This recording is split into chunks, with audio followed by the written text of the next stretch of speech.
you are just starting to get into running, you probably like 3 weeks in, and you're noticing that everything hurts.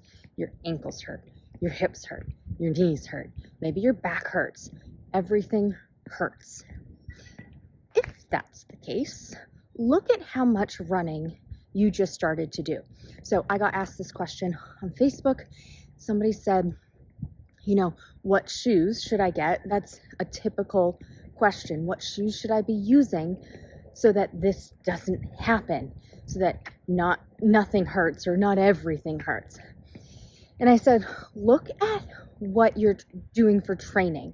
You've only been running for 3 weeks. That's a very short amount of time.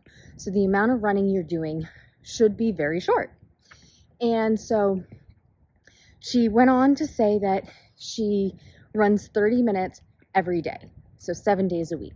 I said, okay, well, what were you doing before that? Nothing. She didn't walk for exercise. She wasn't doing any kind of cycling or just any kind of exercise at all.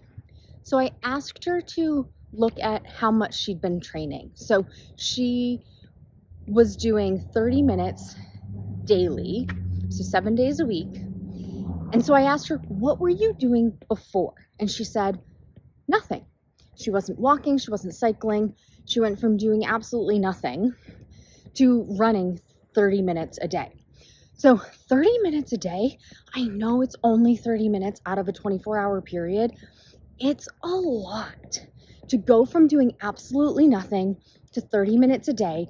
That's essentially going from doing nothing to 3.5 hours a week. That's a lot. So what I recommend people do, instead of looking for the new shoes, because it's not the shoes, you just started running, your shoes aren't old. It's not your shoes, it's how much you're training. Going from 0 to 30 minutes every day is a lot. So there are 2 ways that you can figure out how much to do instead. So I recommend people do the living room test. It is a modification of a return to running program that I used when I was in the physical therapy clinic. I've modified it so it's less of a buildup and it's more of a test. It used to be like a 4-week buildup, if I remember correctly, maybe 6 weeks actually. 6-week buildup to being able to return to running after an injury. I almost said knee injury, just an injury. I modified it so it's just a simple test. It takes 5 minutes to do in your living room. So you can do that so you know how far to run. There's another school of thought that works pretty well, and that is whatever amount of walking you can do, you can base how much you can run off of that. So that involves you walking though. So that probably isn't the best solution for this person because they weren't doing any walking. So they don't want to do the living room test. That's fine. So what I recommend they do is rest a couple of days until they feel better. So probably 2 or 3 days, nothing major. And then go out for a walk. See how long they can walk comfortably without pain. So the amount that you can walk, the max amount to run is half of that. So if you can walk 30 minutes, the most you should run is 15 minutes. So either 15 minutes or less. And then I actually recommend don't do it daily.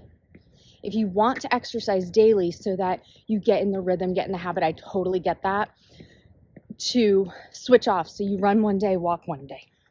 Run one day, walk one day. And so you do the 30-minute walk one day, you do the 15-minute run the next day, or whatever amount of walking, running it is for you. It might even be less. It's probably less. So when you're first starting and you get injured, don't just look straight to the shoes or strength exercises or stretches or something. This particular person was looking for shoes.